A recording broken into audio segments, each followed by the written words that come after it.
Now we're delighted to have our very own sports guru, Aidan McGee, and showbiz guru, Hayley Palmer, with us in the studio, as always. Hayley, what's been catching your eye? Wow, I want to talk about Robbie Williams because he has a new documentary that's coming out on November the 8th on Netflix. And what I think is good about this is that the director has said it's not going to be light and fluffy. It's going to be about his issues with alcohol, with drugs, mental health. So it's going to be a bit of an emotional watch. And I'm here for it. I thought you were going to say you're here for him. I'm here for you, Robbie. I'm here for you.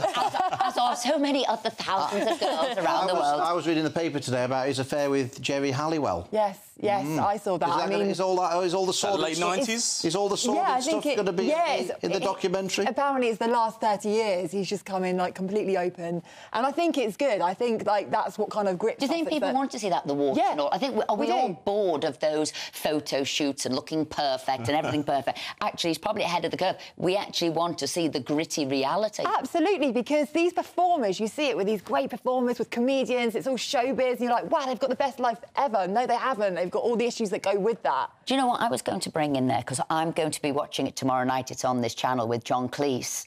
Oh, the Dinosaur Hour on... Yes, and who's he interviewing? Stephen Fry. Stephen Fry, and he also is going to talk about his difficulties with addiction. I think people do want to hear about that. Yeah, it's very relatable. But 9 o'clock Sunday night, I know I'll be watching it. I think I've got rid of you for the night, haven't I? I've got rid of you. Where are you going, Phil?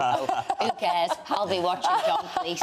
Anyway, Aidan, it's FA Cup weekend. First round of the FA Cup. Any giant killing potential? Well, we saw Sheffield United in action last night. They took a lead against Walsall, and the bloke on the radio, when I was listening, had to explain exactly where Sheffield was. It was on the north coast of Kent. I've actually been there. You actually get a bridge over, and if you catch the bridge and it's down, you have to wait for 45 minutes for it to go up, which is probably why the house prices there are not as probably high as they should be. But no, look, it's an interesting weekend, but you see some real minnows in there that you haven't seen in a long, long time. You probably won't see again. Right, you know what the story I was interested in, because Phil and I were having a discussion about this more, is Marcus Rashford. And he's apologised now to his manager for going out and partying because they'd lost the derby, Man City, Man United lost. But he went partying afterwards. Phil and I thought that if he'd been partying beforehand and that meant they'd lost the game, we got that everybody was upset and, you know, he'd be apologising to manager. But he partied afterwards, so what's the problem? And it was his birthday. Yeah. It was a birthday. You've got to read the room, surely. I mean, like, you're playing for Manchester United, you're earning an absolute fortune, right? You've got everything. You've got the adulation, you've got the wealth, you've got the appreciation of all your supporters when things are going well, but you also have to accept that when things go wrong, your fans don't want to see you out and about enjoying yourself when they're having a miserable time, having been absolutely pulverised by Manchester City, their nearest rivals. If you have a bad day at work, you can't go out for... But it's not a normal job. It's not a normal job. As Martin O'Neill said to Robbie Savage many years ago when he played for Leicester, Robbie Savage said, why can't I have a holiday on Boxing Day? He goes, Robbie, my son, when you're a footballer, every day's a holiday. Anyway, I was at Old Trafford. Because first of all, when I thought, oh, he must have had the party before the game, hence he was so bad. No, it was afterwards. I was at Old Trafford the other day on Wednesday evening, and they were absolutely atrocious, I have to say. And I've been to a few United games recently. He's a QPR fan, so he knows what atrocious is.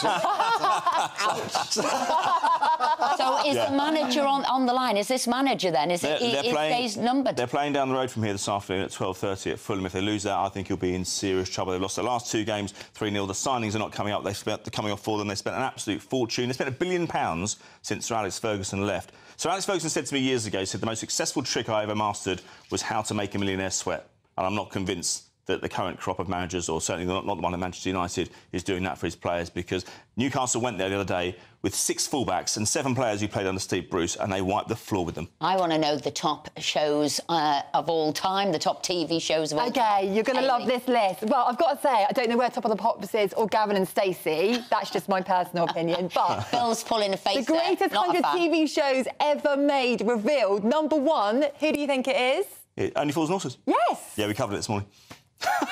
Sorry. Well, play along, Aidan. Right, Let me play along. That was a Number bit of 2, a low Line of blow. Duty. Sorry. Number 3, Happy Valley. Number 4, Downton Abbey. Number 5, my favourite, Fawlty Towers. What number 5? Dad's Army, is that? Dad's Army, that's number 9. Match of the Day?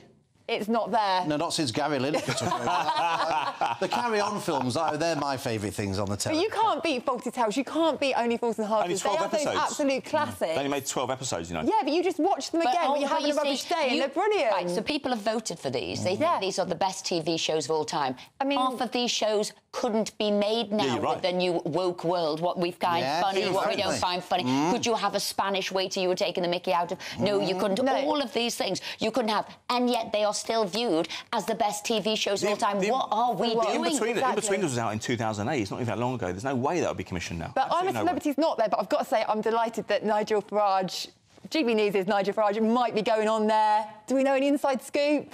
No, he's going in. He's going in, Yeah, you for that. Exactly. Oh, I'll find out. Anyway, we'll argue afterwards about the best TV shows. That's it from us. It's been quite a fun show, hasn't it? It has. It's been a pacey, it's been a punchy show. We've had lots of debates, lots of viewers' comments. Thank you, Aidan. Thank you, Hayley. It has been a good show. Coming up next, who have we got? The wonderful Dawn Neeson. And she's got a fun-packed show as well, so don't go anywhere.